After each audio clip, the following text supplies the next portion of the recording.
Ini bakal keluar nih soal ini. Apa dalil wajibnya puasa Ramadan? Bunyinya dalil Al-Quran.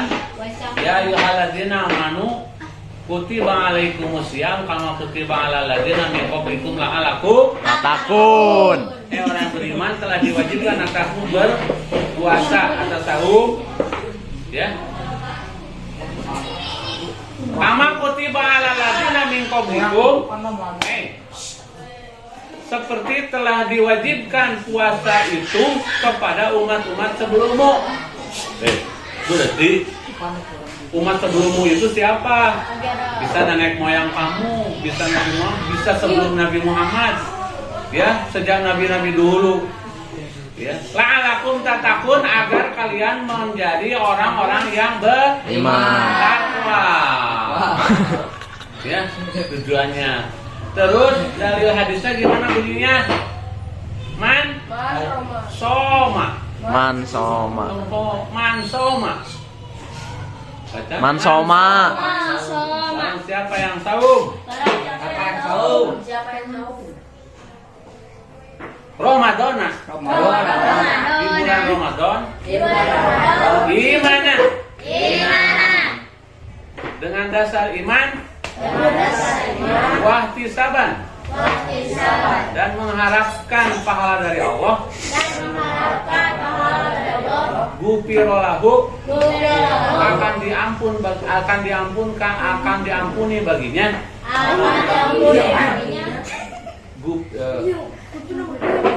Gufirolahu mata kozama. Apa yang telah lalu.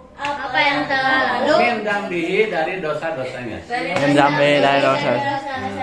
Itulah ya. Dalil-dalil saum Ramadan. Definisi Ramadan, saum Ramadan apa? Atau definisi saum? Puasa. Siapa? Sahur. Minum. Saum itu, Apa? saum itu al-imsaku anil akli wa surbi wa gosyanin minan nisa'i minal fajri lal maghribi ihtisaba lillah wa tahiyata litaqwa lillah. Saum itu ada menahan diri dari makan, minum, terus apa lagi? Wa gosyanin nisa, pacaran dengan perempuan. Suami istri pacaran tidak boleh. Kemudian mencan punya istri pacaran. Suami istri juga boleh.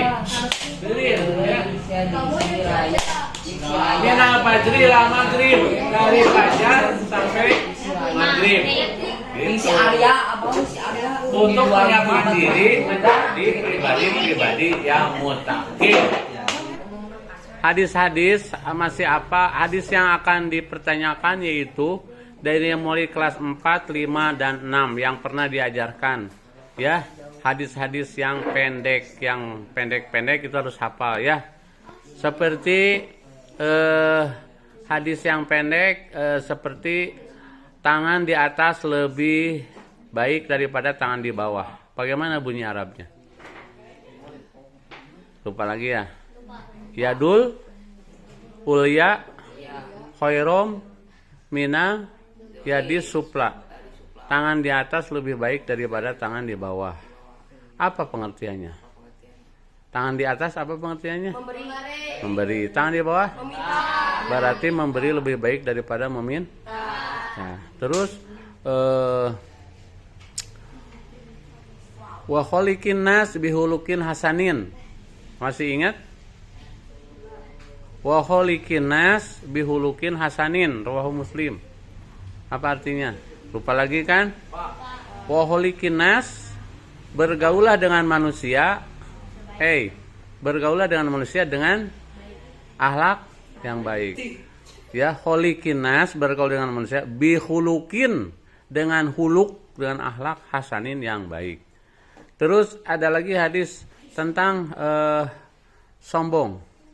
Sombong menurut hadis atau menurut Islam apa? Masih ingat kaidahnya? Al-kibru Ayo baca al-kibru. Baca bareng al-kibru. Batorul haq. Wa gumtunas. Al-kibru. Sombong itu. Batorul haq. Menolak kebenaran yang datang dari Allah. Wa gumtunas. Dan menghina orang lain. Nah, itu hadis-hadis yang harus kalian hafalkan ya. Lalu ada hadis yang maknanya bukanlah golonganku, kata Nabi, bukanlah umatku ya. Orang yang kecil yang tidak menghormati orang yang besar. Dan bukan umatku orang-orang yang besar yang tidak menyayangi orang-orang yang kecil. Maknanya apa? Pemuda yang tidak menghormati orang tua dan orang tua yang tidak menyayangi anak muda ya. Jadi dua-duanya ada konsekuensi. Orang tua yang tidak menyayangi anak muda itu tidak diaku sebagai umat Nabi. Apalagi anak muda yang tidak hormat kepada orang tua. Hei, terus apa bahasa Arabnya hormatilah gurumu? Ayo, pohodei. Akrim,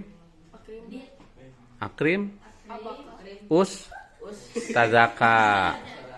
Hormati gurumu. Hormati orang tua, akrim,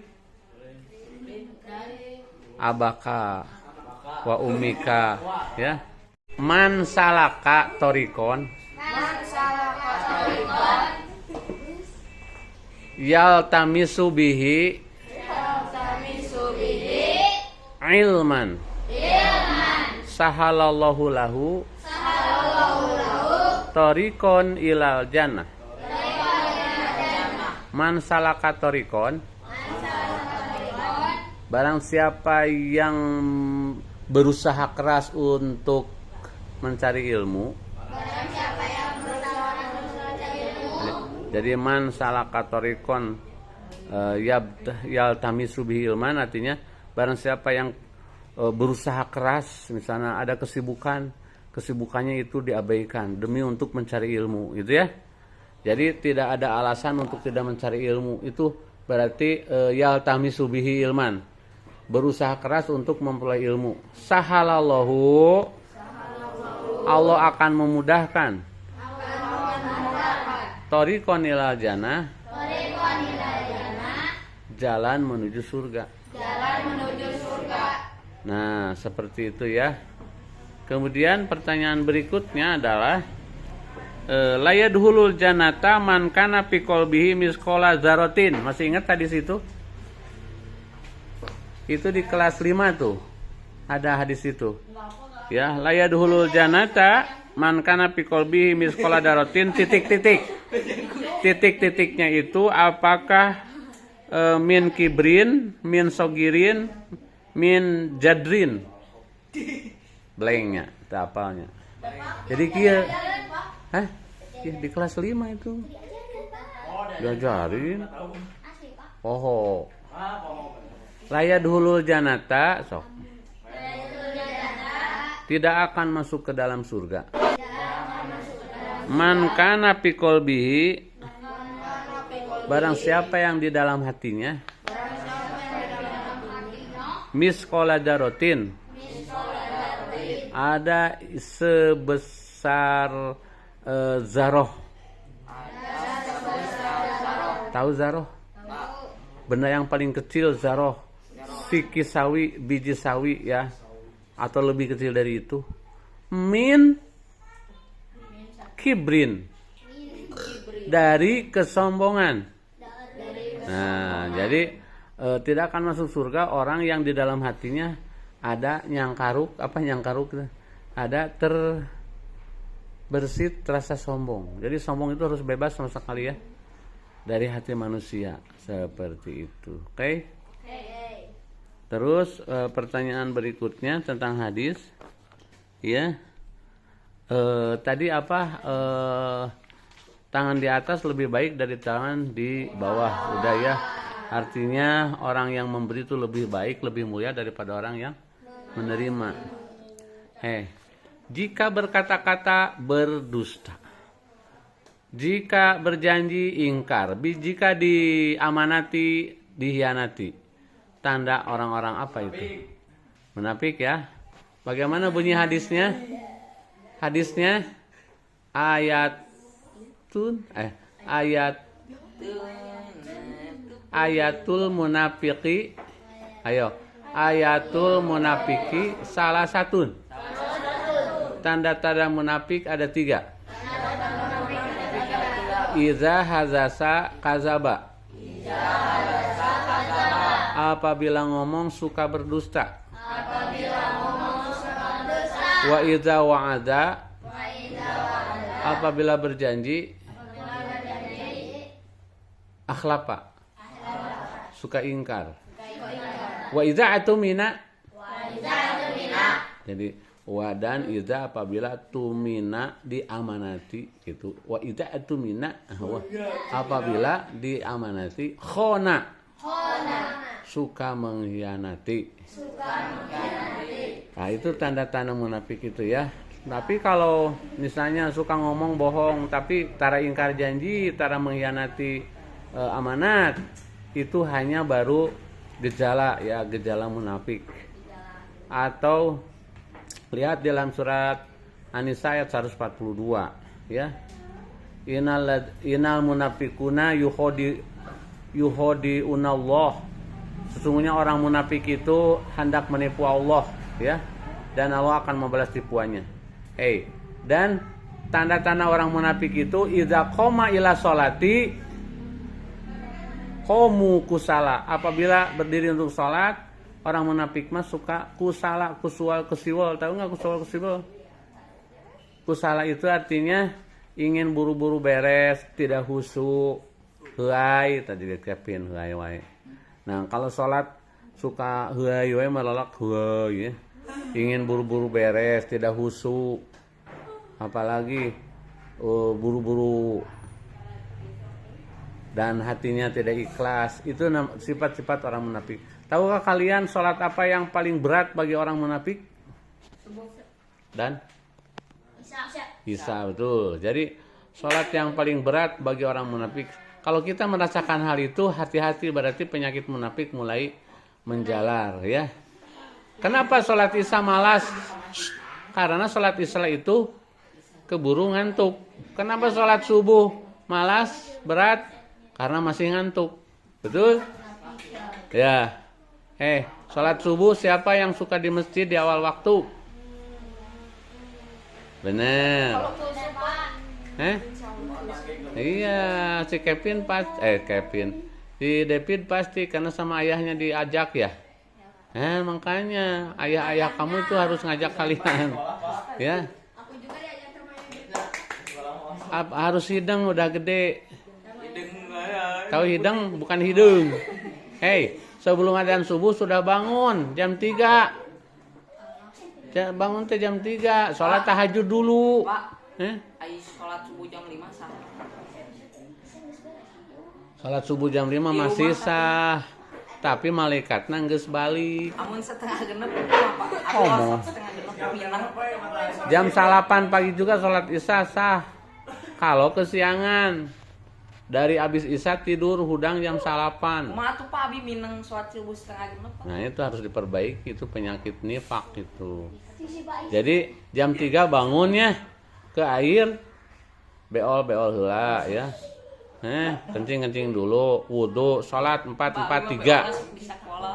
4-4-3 masih ada waktu, sekarang kan 4:30 lebih. Sholat subuh, tuluy ke masjid, sholat subuh di masjid berjamaah. Menyang anjing wae.